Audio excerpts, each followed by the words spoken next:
Former Cabinet Minister of Goa, Harish Dantiye, passes away. He was 85 years old.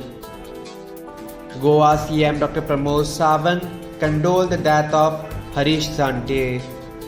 CM Dr. Pramod Sawant took to social media and said the following: Deeply saddened by the passing away of Shri Harish Dantiye, former Cabinet Minister of Goa. His contribution to public life is immense and will be remembered always.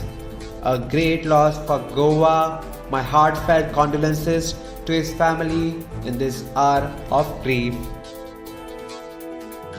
Subscribe to Goa First News and Entertainment channel and click on the bell icon and never miss any update.